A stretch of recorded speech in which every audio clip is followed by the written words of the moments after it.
오늘은 잠언 16장 4절부터 6절까지 말씀 보도록 하겠습니다.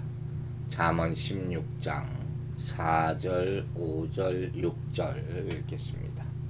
여호와께서 온갖 것을 그 쓰임에 적당하게 지으셨나니 악인도 악한 날에 적당하게 하셨느니라.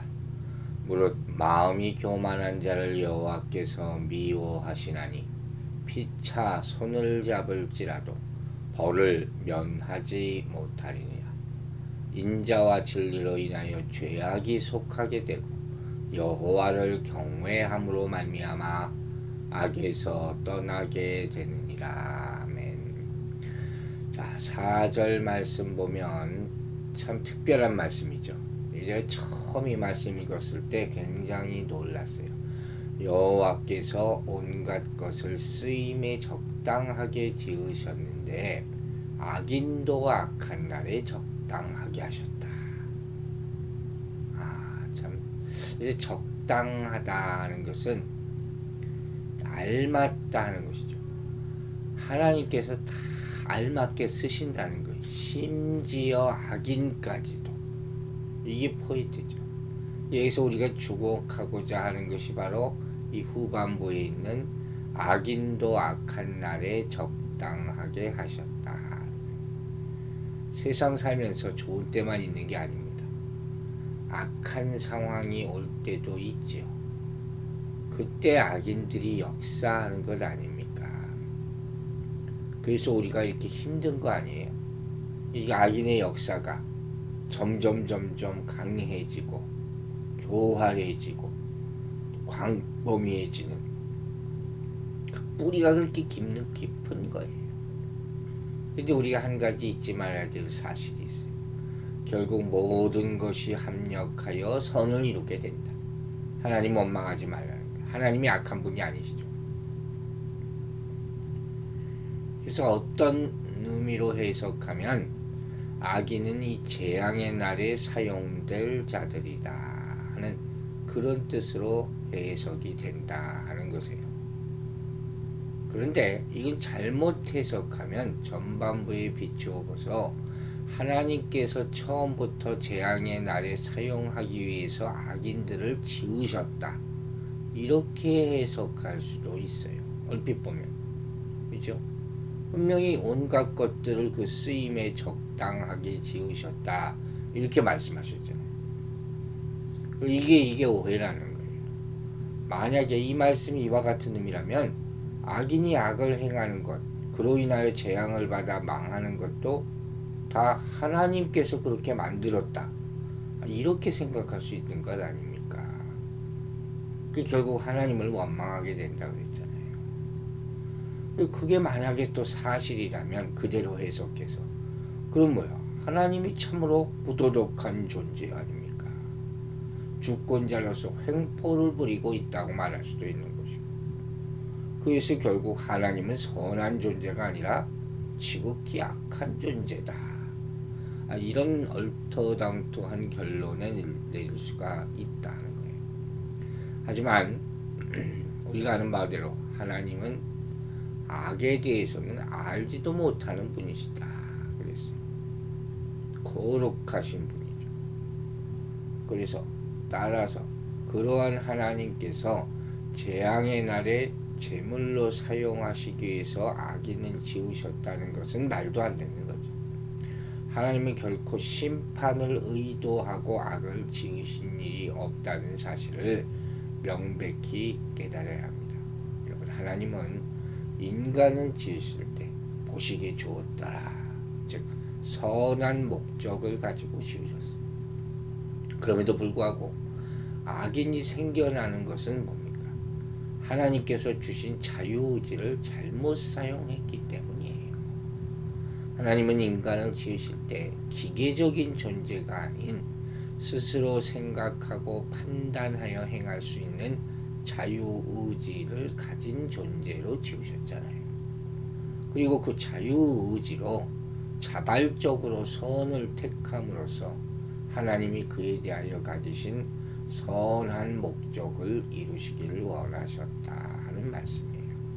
그런데 악인들은 하나님이 주신 자유의지를 악용해서 선 대신 악을 행하는 것뿐이다 하는 거죠. 그러므로 악인들이 악을 행하는 것은 전적으로 그들의 의지에 따른 것이, 그래서 그에 따르는 책임도 전적으로 그들의 몫임을 명심해야 할 것입니다. 하나님은 절대로 당신의 심판의 날에 제물로 사용하실 의도를 가지는 선인과 대조적인 악인을 짓지 않으셨으며, 악인이 악인된 것은 그들의 의지에 따른 것이다 하는 설명이 되겠습니다. 그러한 점에서 악인들은 하나님의 심판의 날에 사용되기 위해서 스스로 바쳐진 자다, 이렇게 해석할 수는 있을 것 같아요.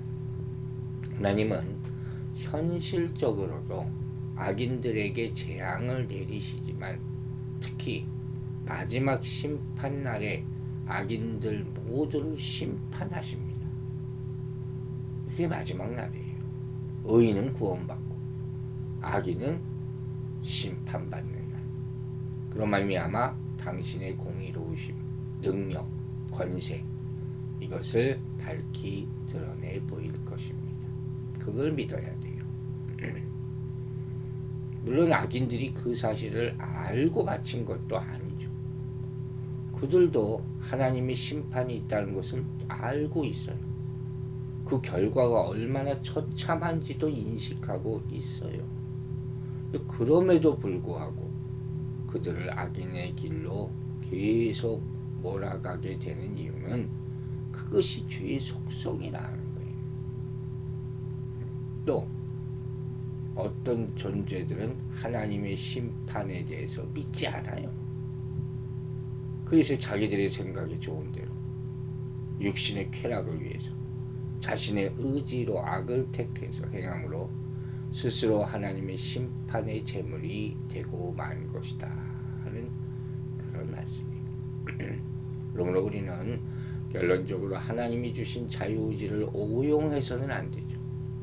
그래서 악을 행하는 어리석인 악인의 행동들을 경계해야 하는 것입니다. 우리는 하나님이 주신 자유의지로 오직 선한 일만 행해야 할 줄로 믿습니다. 인간은 한계가 있어요. 자유라는 것이 있지만 다 누리는 자유가 아니에요. 그걸 깨달아야 돼요. 하나님께서 우리를 지으시고 조성하신 바 선하신 목적에 부합되는 은혜롭고 축복된 삶을 살고 하나님의 주권에서는 절대로 벗어나서는 안 될 것이다 하는 말씀입니다. 5절은 앞에 4절에 나왔던 악인의 심판이 하나님의 섭리 가운데 정해졌다 하는 사실에 대한 보충적인 경고라고 말할 수 있어요. 먼저 상반절에서 마음이 교만한 자를 여호와께서 미워하신다 이렇게 얘기합니다. 4절의 악인을 여기서는 교만한 자로 바꾸어 표현한다고 생각하시면 돼요. 이게 악인의 전형적인 특징이죠. 그게 교만이죠. 그러니까 악인의 모습이에요. 이들은 하나님을 창조주시며 주권자로 인정하지 않습니다. 뿐만 아니라 하나님의 형상대로 지음받은 인간들을 무시하는 교만을 다 가지고 있어요. 대표적인 악인의 특징의 모습. 한글 개혁 성경에 대체로 보아 혹은 종합하여 살피건대라는 의미를 지닌 무릇이라는 부사가 앞에 나오잖아요. 이건 원문적인 의미는 모든 것이다는 의미를 가지고 있어요. 따라서 이대로 해석해 보면 무릇 마음이 교만한 자들, 이 말은 마음이 교만한 모든 사람은 이렇게 번역되는 것이 타당하는 거예요. 즉 마음이 교만한 사람들은 한 사람의 예외도 없이 여호와의 미움을 받을 것이다. 이렇게 강조되는 것이죠. 또 여기서 나오는 미워하시나니는 우리 전에도 봤죠. 지독하게 혐오하고 가증스럽게 여기는 것, 우상 숭배하는 자들에 대해서 하나님께서 반응하시는 것을 묘사하는 데 사용했던 그 미움이 정말 싫어하는 것이죠. 또 뒤에 나오는 마음이 교만한 자들이 악인들이 결탁직할지라도 하나님의 형벌의 대상이 된다고 했어요.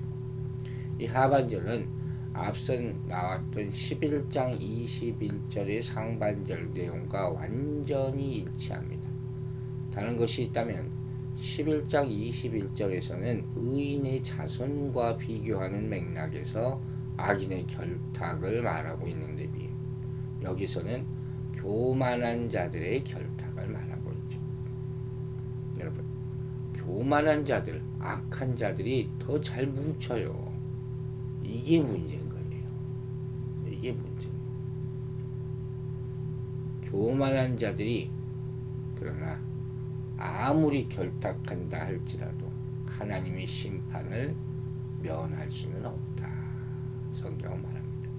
그들이 아무리 자신의 세력을 모은다 할지라도 전능하시고 절대 주권을 가진 하나님의 심판을 피할 수는 없다.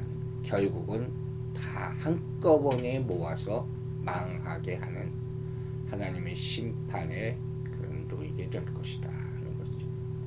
6절은 인간이 죄악의 문제를 해결하고 악에서 벗어나는 방도를 제시합니다.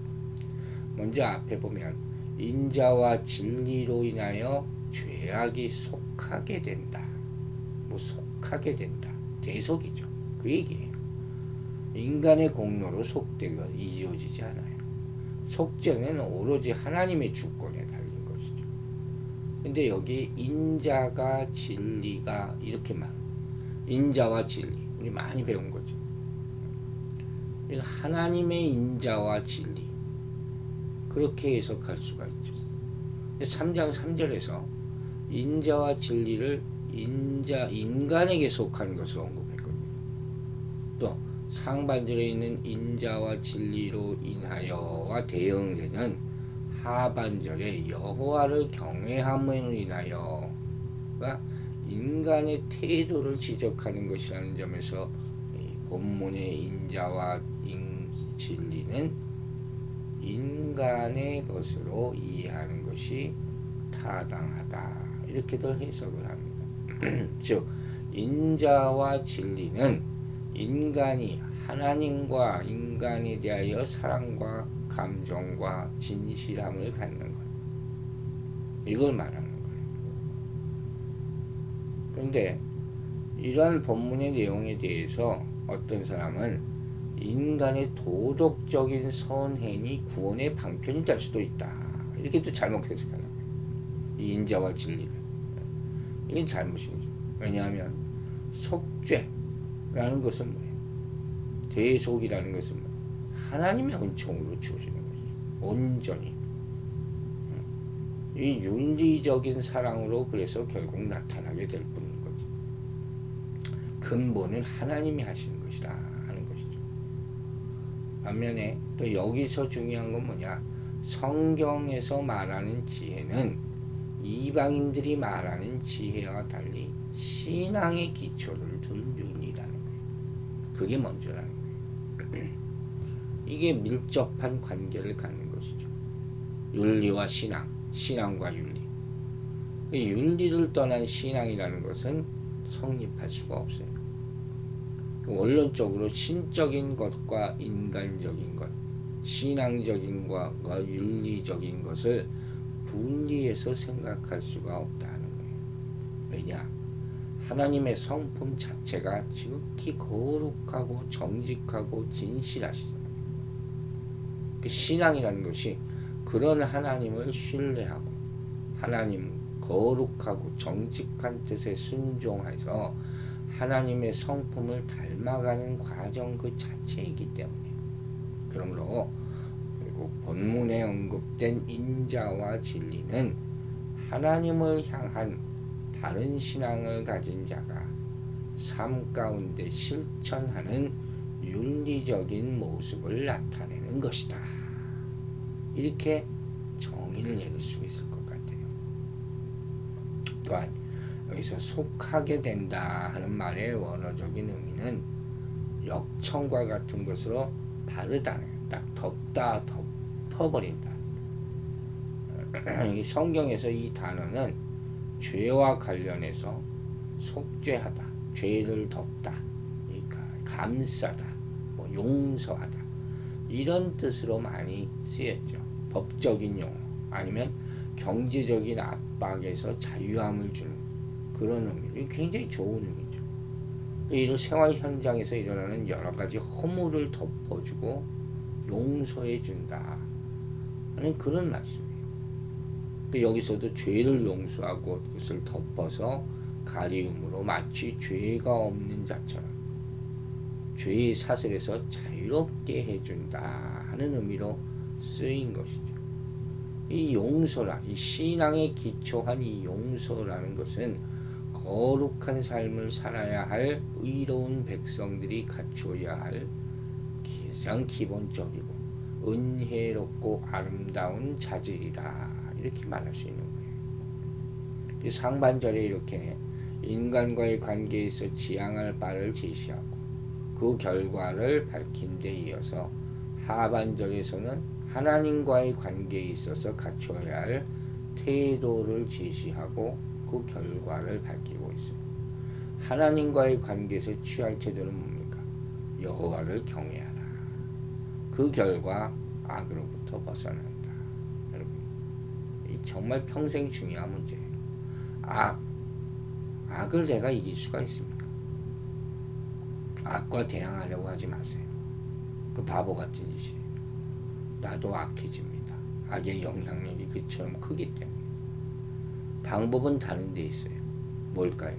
예수 잘 믿는 거예요.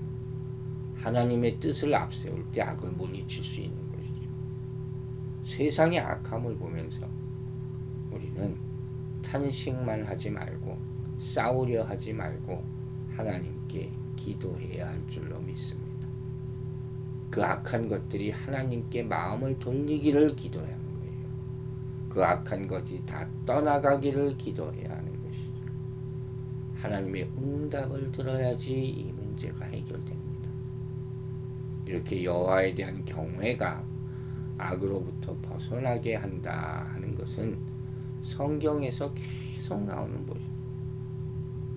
여호와에 대한 거룩한 두려움으로 인하여 모든 계명들을 순종하게 되기 때문에 결국은 악에서 떠나게 된다는 말씀입니다. 여러분, 하나님의 심판에 대한 진실한 두려움이 있습니까?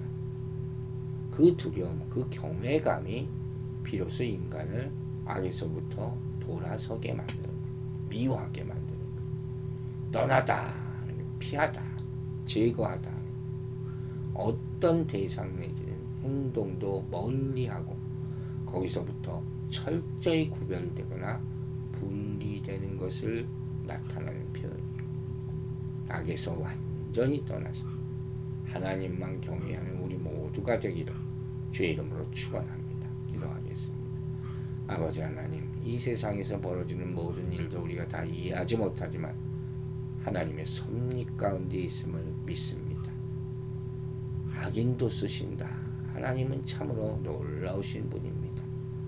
악인도 악한 때에 쓰신다. 알맞게 쓰신다 했습니다. 우리가 이 말씀을 온전히 이해하기를 바랍니다. 악인의 형통함을 보고 유혹당하고 낙심하지도 말게 하여 주시고, 악인이 공격할 때 맞서 싸우지도 말게 하여 주시고, 그 어리석음을 버리고 오로지 하나님만 경외하여 결국 이 영적 전쟁에서 승리하는 우리 모두가 되게 하여 주시옵소서. 우리가 지금 가지고 있는 모든 영적 전쟁의 문제들 우리는 할 수가 없습니다.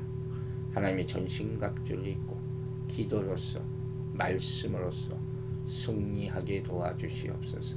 악한 영들이 모두 예수 이름으로 물러나는 역사를 체험하는 날이 되기를 소망하며 우리를 구원하신 우리 구주 예수 그리스도의 이름으로 기도했습니다. 아멘.